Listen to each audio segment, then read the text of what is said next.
Imaginez une opération en bourse. La demande explose, elle dépasse 64 fois l'offre. C'est exactement ce qui s'est passé pour l'introduction de Vicen. On va regarder ça de plus près, les résultats techniques officiels de la bourse de Casablanca. L'idée, c'est de comprendre qui a souscrit, comment ça s'est réparti, face à cet engouement massif, quoi. On a le rapport détaillé juste là. Exactement. En fait, il s'agissait d'une augmentation de capital. L'objectif, c'était de lever près de 500 millions de dirhams. Pour ça, un peu plus de 2,1 millions d'actions nouvelles étaient proposées. Le prix, 236 dirhams l'action. Et la souscription, c'était début juillet 2025. Bon, alors plongeons dans ces chiffres. Qu'est-ce qui saute aux yeux tout de suite? Ben, le chiffre le plus frappant, c'est le montant total demandé. Plus de 32 milliards de dirhams. Alors que l'offre, elle, était de 500 millions. 32 milliards pour 500 millions d'actions. C'est énorme. Ah oui. Concrètement, ça veut dire une demande pour 136 millions d'actions, alors qu'il n'y en avait que 2,1 millions de disponibles. Du coup, forcément, le taux de satisfaction moyen est... Très bas. 1,56%. Ça veut dire que très peu de demandes ont été satisfaites en totalité. Avec une telle demande, on imagine les gros investisseurs présents en force. C'était qui au final ces participants? Alors, c'est là que c'est intéressant, une participation vraiment massive et très diverse. On parle de près de 37 700 souscripteurs. Ils venaient des 12 régions du Maroc et aussi, fait notable, de 56 nationalités différentes. Quasi 38 000 personnes.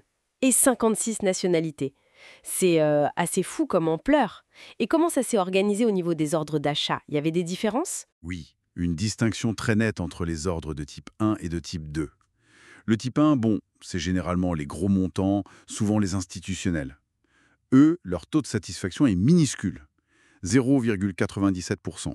Pourtant, ils demandaient plus de 130 millions d'actions à eux seuls. Ah oui, d'accord. Et le type 2 alors?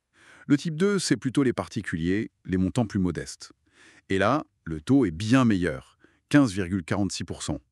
D'ailleurs, ces ordres type 2, ils représentaient la très grande majorité des souscripteurs, plus de 36 000 sur les quasi 38 000. D'accord, donc ça explique un peu cette dynamique.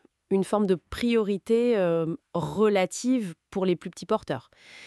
Si on regarde plus finement le profil de ces souscripteurs, Très clairement, ce sont les personnes physiques qui dominent. Elles représentent 97,6% du nombre total de souscripteurs et elles ont obtenu près de 65% des actions qui ont été attribuées au final, avec un taux de satisfaction moyen pour elles de 2,29%.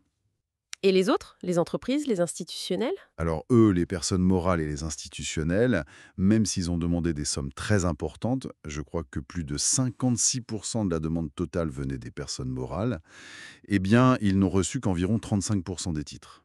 Et leur taux de satisfaction tourne autour de 1%. Très bas. Le message semble clair alors, favoriser l'actionnariat individuel. Qui sont ces particuliers justement? On a des détails? Oui. Majoritairement, ce sont des Marocains résidents, plus de 95% de tous les souscripteurs. Et ils ont reçu 63% des actions. Si on regarde les professions, on voit en tête les salariés du secteur privé, à 37%. Ensuite, c'est intéressant, les étudiants, à 17%, et les fonctionnaires aussi, 17%. Intéressant cette mobilisation des salariés et même des étudiants. Et cette large participation dont on parlait au début, géographiquement et à l'international, ça donne quoi? Alors, géographiquement, sans grande surprise, la région de Casablanca-Ceuta domine. Elle rafle près de 75% des actions attribuées. Mais ce qui est assez révélateur, c'est que certaines régions où il y avait moins de demandes ont des taux de satisfaction très élevés. Ça suggère une volonté de répartir un peu partout sur le territoire. D'accord, une sorte de dissémination.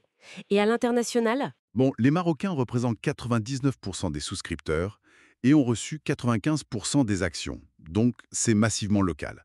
Mais l'intérêt de 55 autres nationalités, on a vu le Royaume-Uni, les îles Caïmans, le Luxembourg, les USA, la France, c'est quand même notable. Ça montre la visibilité de l'opération. Même si, pour eux, le taux de satisfaction est resté très faible, autour de 1%. Donc si on essaie de résumer rapidement Vicen, un succès phénoménal pour Vicen en termes de demande, une demande tirée surtout par les investisseurs individuels marocains, et ça s'est traduit par une allocation très limitée pour la plupart des gens, malgré une base de participants hyper large, au Maroc et même un peu à l'étranger. C'est tout à fait ça. Et ce niveau de sursouscription vraiment record, surtout de la part des particuliers, ça pose une question intéressante, je trouve. Qu'est-ce que cet appétit nous dit sur l'attractivité de la bourse de Casablanca aujourd'hui et sur la confiance des épargnants marocains dans ce type de placement? C'est voilà, une piste de réflexion pour aller plus loin.